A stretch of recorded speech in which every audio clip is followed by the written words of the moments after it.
Hey ladies, it's Mocha Mommy here bringing you another video. And this video is it's going to be quick because I know Samantha Cooker is going to be going live at 7 p.m. Central Standard Time. And I really want to make sure that we give her channel some support because I really do like the videos that she makes. So anyway, this is kind of like a response video to what another content creator by the name of Fine Womanhood. I'm going to make it a point to leave the link to her channel below in the description box or the comment section. She was having a discussion about biracial children, biracial kids in America. And she kind of was talking about, it's a continuation of the discussion about how can we create a Black community without Black women? So a controversial content creator made a video saying that Black men are going to have to recreate the Black community without the participation of Black women. And being a mother of biracial kids and also making it a concerned effort to make sure that my kids were raised in a multicultural area with a multicultural existence, I'm going to just really say, from my opinion, I don't think that that's going to work. I don't think that that's going to work simply because one of the common denominators I have noticed is just lack of compassion for the plight of Black children by the collective of Black men. And shade, but no shade. But I mean, just there's a lack of compassion. And then let's be real, some of that compassion also comes from Black women. That lack of compassion also is there as well. So I think when this issue hit me most acutely, okay, the lack of compassion that there is had to definitely been the situation I had talked about in my video, Empty Nest Summer. I'll leave that below, okay? When you sponsor these children through Little League because one parent can't do it all. One parent can't do it all. And how there's just a common denominator among these children who need sponsorship, even though not all of them are low income, even though not all of them it's just a lack of participation. And I just kind of remember when one of the young girls had made the decision to go to a school that was so far away. One of the determining factors was because she had a cheering section. For the first time in her whole softball career, she had a cheering section. That there were people there in the stands cheering for her because a lot of times her mom, she was the oldest of three. Her mom was working or having to tend to the other two children because those other two children didn't have like sponsorships. She would just kind of have to get like dropped off at our house for us to take her to practices and games. And there'd be a lot of tournaments where there'd be parents and grandparents in the stands, and she didn't have that. And, when she made that decision to go so far away, it was because when her mom made that video of how she performed, I mean, everything that Bullet Johnson and Satchel Paige ever sacrificed for us in this sport, she was that day. And hearing people chant and call out her number and clap, and she had never really had that because her mom's not able to be there because she had a life to live and other children to raise, and she didn't have that huge support system. And I was just grateful that her mom allowed us to be in her life because when so many other young women had to quit to make up for what their fathers, grandfathers, uncles didn't really step in to do, or other men in the community didn't step in to do. And that to me was really sad. And to know that suffering is just being swept off and blamed on mothers and not really something that the collective of Black men are taking into account or have compassion for really makes me think that they're not going to pull this off. So, I think about other athletes, other male athletes who've been raised by single moms, like Ray Lewis, LaDainian Tomlinson. What's that kid's name from Baltimore Ravens? What's his name?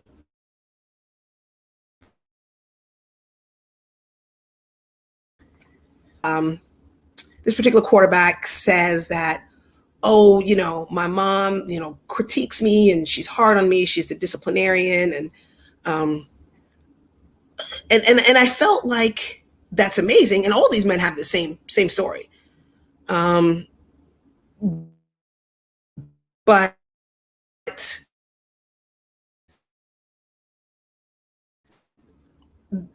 she's the cheer mom, like the mom who cheers, the mom. She never can be like the team mom with the snacks and the ice and the, because sometimes she has to work 2 jobs to make sure that the other kids are getting fed, or that she has to, put in extra hours and extra shifts to make sure that he can go to camp and have equipment. Lamar Jackson, thank you. Thank you very much. Lamar Jackson is named. Thank you. Hey there, I was just shouting out your channel. But I wanted to participate in the live today because I was in the grocery store and I'm just typing away. Everybody in the grocery store thought I was crazy. And I tried to connect to you live from the car, but I guess the Bluetooth was going between the headphones and this car speakers and I couldn't get a hold of it. But you did a great job with your live today. But if someone's there really needs to be compassion. Like there really needs to be some compassion for these children, these children who, because it really does take a village. And so far what we're getting is like a lot of blame and not too many people stepping up. So that's what really needs to happen. There needs to be more of a compassion for the experience that these young men and young women are experiencing, and not just in sports. I mean, we can, say that experience when it comes to even just now, natural disasters, right? Tide Loads of Hope.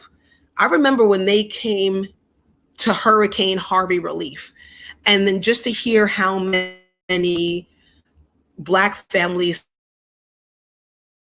single mother-led households appreciated doing their laundry for free, because so many of them are on these just shoestring budgets, and having money to go to the laundromat or buy things like expensive cleaning items like laundry detergent could really just set their budget off. And, it was crazy. Like more of that needs to happen, and I know that we do a lot of work with some of my church, and some sororities do a lot of work with like a lot of the food banks, a lot of the food drives, a lot of school supply drives. And a lot of times we don't see like a ton of Black male presence. And I would love for that to change. And I know that a lot of times in these channels, like there's kind of like this war going on. But the reality is, no matter how good we do, it's always going to leave a hole. And I really do wish that the blame shifting would stop, and that we can really just have compassion for these kids. And, I definitely I definitely highlighted, Tremaine Johnson of Los Angeles, who was a teacher who I put in my Trucks and Manhood video, right? He was a teacher who made it a point for the kids of LA to get access to Wi-Fi and computers during the pandemic. Okay. And everywhere you read articles, exceptional. That means he was the exception to the rule. The rule was that there was not a lot of male involvement. There was not a lot of Black male involvement when it came to kids and their education, but yet he was the exception to the rule. And that shouldn't be the case. If you're going to talk about starting some community somewhere else, start with your own community. Start with making sure that these food banks get full. Start making sure that these school supply drives. I mean, the summer of wokeness, let me tell you something. Even though I didn't go out there and participate, I will say this. I would say that a lot of the brothers of the Divine Nine did step up for me in that time, because everybody was talking about it. But that's not usual. That's not the case in a lot of times. And that is sad. That is sad that when it, that's sad. If you're going to go over here talking about you can go jump the fence to go raise a Black community somewhere else, like people notice. I mean, because think about it, people of all races volunteer in food banks, volunteer for school supply jobs, volunteer for, volunteer all over, you know. We we as Black women, we do carry a lot on our shoulders, but at the same time too, it shouldn't be the exception that Black men are here for their kids, and one thing that's really sad is that, we hear so much about, prison to public school pipeline and blah, blah, blah, blah. That's a common. But even so, like, you want Black women to kind of fight this school system, but at the same time, they're dependent on that school system. They're dependent on that school system to feed their kids. They're dependent on that school system for transportation. In Texas here, where we have school choice, do you know how many Black kids don't get a chance to participate because there's only one car to a family and mom can't afford to drive them? Or because, a lot of these private schools and charter schools don't have subsidized lunch. And they have to collect UIL fees. There's a lot of Black kids who can't participate. And we know public schools are not the best, and charter schools and private schools can sometimes have better performance, but so many of our kids can't participate. And like, here you're talking about go building a whole nother Black community when the Black community that you have right now is suffering. The Black community you have right now is suffering. So where are you going to, and you're acting like other people don't see this. You're acting like other people don't work in these food banks. Other people don't work in these school systems. Other people don't work for these not-for-profits and community organizations. Other people are not sponsoring these kids through sports and little league and police athletic leagues and rec leagues. You're acting as if Black women are stopping you at every single turn. But in reality, there are plenty of opportunities to step up and you don't. That's sad. And what's also really sad is when we have these Black women who have had that history and that legacy. We're talking about an over 100-year legacy, like the Dorothy Heights and the Mary McLeod Bethunes and the Cubina McClures and the Lucy Digslow, who did all of this legwork in the Black community for Black children and Black students and Black education. If you walk in this legacy today, you embody this legacy today, you are looked at as being subversive to the Black community. Like, if you take on the legacy of a Dorothy Height, and you walk in the tradition of a Mary McLeod Bethune, or you make the sacrifices and the type of impact that a Cubina McClure or a Lucy Digslow did for our community, right? You are right now subversive to the Black community. When these women were pioneers, and they should be lauded and upheld and remembered. And I think another thing that's really sad, because I know that the discussion on Fine Womanhood's channel was around biracial children, and particularly Black men's biracial children, is that how many of them are unaware of the functional and the beautiful side of our history as a people? How many of them are so, I remember there was this one, they were a mixed family, and, when it came to them being like loud, they would always say that it was their Black side, or when it came to them being like late to something, it was their Black side. It was almost like the dysfunctional hate behavior they had was always associated with their Black side. They never really knew about the illustrious history that Black women have had in this country that dates back hundreds of years. They always associated their Blackness with dysfunction. And then, of course, now that you have kids in high school, and this is a very sad but unfortunate reality, that when you see biracial kids in high school, a lot of times they're Black father, white mother, and then they're not together. So here you have this young adult coming into adulthood, learning to drive, making career decisions, making educational decisions that's going to impact the rest of our life,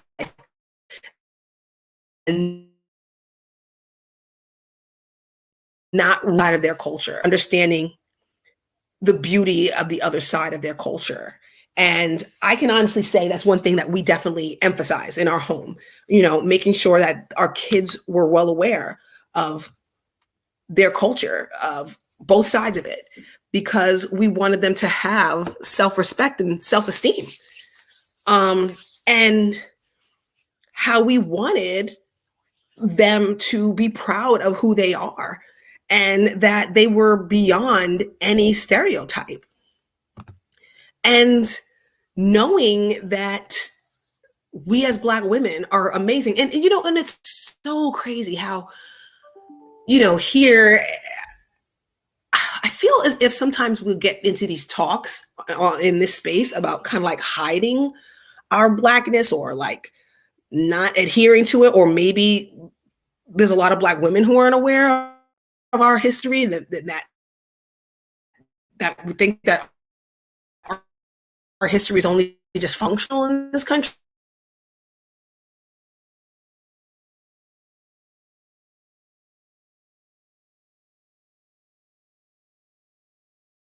But in a L'Oreal Sarkison world, I can tell you contribution, because she's a member of Delta Sigma Theta Sorority Incorporated.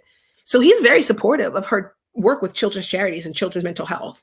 My husband has definitely been to his share of prayer breakfast for my sorority, for sure. He's definitely been to his share, and he's been to his share of strolls and fundraisers, and he's very supportive of it. So I've never had to hide who it is I was as a woman. And I mean, and he very much was supportive of of the books I've read our children, and of the poetry and the artwork that I've held up in our home. He's been very supportive of it. And, him being from an island where there is an African presence, okay, I'm breaking up. All right. What about now? Is it better now?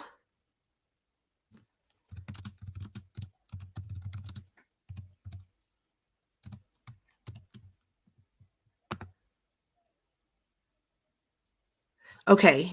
Kind of like, coming from an island where there was a presence, a African presence there, and it was very interesting because he taught me a lot about it. He taught me a lot about, oh gosh, it was like Agualine, my. I'm trying to think of it. Hector Lavoe, and how and just the impact of like African culture on music. Also to go into Luisa, Puerto Rico, where they have a ceremony there. It's like a coming of age ceremony, and it kind of corresponds with Easter.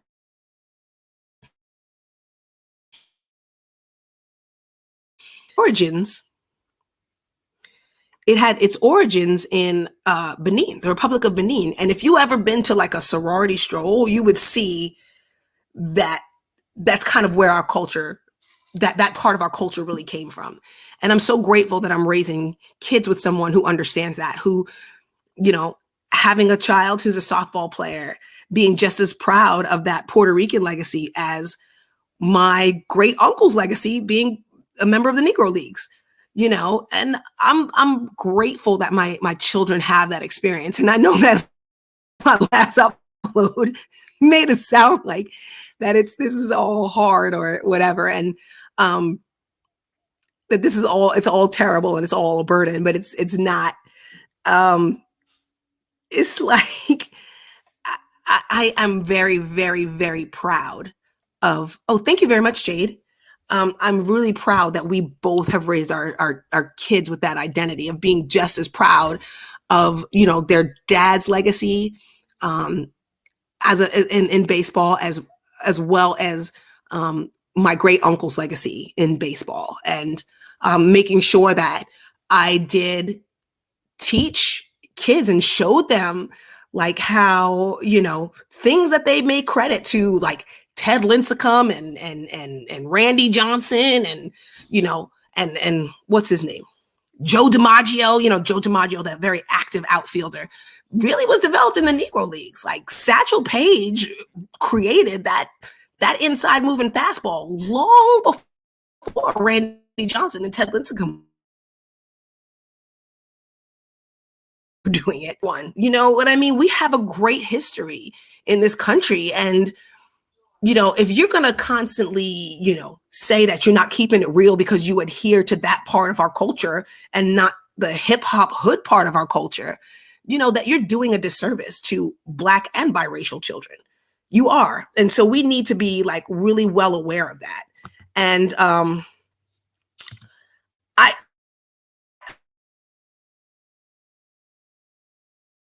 I'll be honest, it brings up a lot of great things. This is basically it's like 1963, and it's a young boy telling his story about what it's like to be raised by two Tuskegee graduates in Birmingham, Alabama.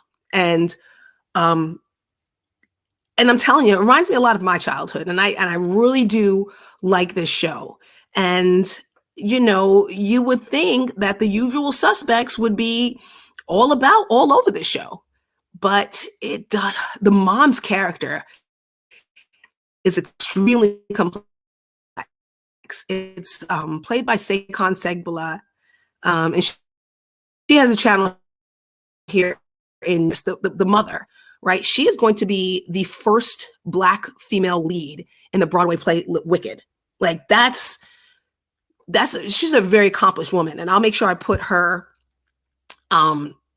channel in the description box, because she's so creative and a great great in the creative arts. And I just really think we should celebrate women who make those type of contributions to our culture. But you know, I really think that we need to talk a lot more about the functional sides of Black culture and teach it to our kids. And then also too, there needs to be a level of compassion there for what our children are going through. So if you can, to sponsor a child through a sport or little league or through a summer camp that would benefit them, if you can, make sure if you're couponing out here, because I know there's several Black women who got coupon channels, and I will make sure to shout them out and put them on my community tab. If you can coupon to get non-perishables to fill your food bank, and if we can just really speak with a little bit more compassion when it comes to the mothers of Black children who are going through so much, you know, just speak with a little more compassion towards them, because those children need that compassion. They really do. And I can say that being a mom is hard, even when you have a hands-on spouse. Let me tell you, it's not easy. It's not easy. And for women who are doing it alone, even though that sometimes it's easy to condemn their choices, their children really do deserve compassion. So if there's something that you can do to demonstrate compassion, please do, because I don't want us to fall into the habit of being like the manosphere and having no compassion for what these kids are out here facing. Because it really is such a complex and hard way to grow up when, you know, you miss out on opportunities. You know, you miss out on opportunities because your mom can only do so much. I complain a lot about Jake from State Farm. I do. I do complain a lot about it. But I know that having daughters who drive gives them better economic opportunities. They're able to drive and get jobs that other teenagers might not have access to, because they have transportation for themselves. And they'll have more options for schooling and for networking because they drive. And yeah, you're right. I complain about my car insurance bill, but at the same time, I do know that it's an advantage that I'm giving them, you know? And, you know, how many times, you know, driving my kids to school. Yes, ladies, I did on my last upload complain about what that's like. You know, because you feel like you got to be a NASCAR driver because they're always running late, and I get it. But at the same time, I'm aware of the advantage that I'm giving them, because we are a multi-car family and they can get to the school that best benefits them, and they just don't have to settle for mass transit or bus transportation, or, you know, so if there's anything that you can do to show compassion towards a Black child, please do it, because they are worthy and deserving of that compassion. So again, I'm going to get off in time to make sure we support Samantha Cooker's live and support content creators like Fine Womanhood, who definitely has, my kids always say that content creators I follow have private school mom vibes. So she definitely has private school mom vibes. So please support her channel. But ladies, I'll just sign off and just to let you know that if there's an opportunity for you to extend compassion, please do. And if there's a chance for you to because Black children need that compassion, and they also need that boost of self-esteem. So this is Mocha Mommy, and I'll see you ladies in the next video.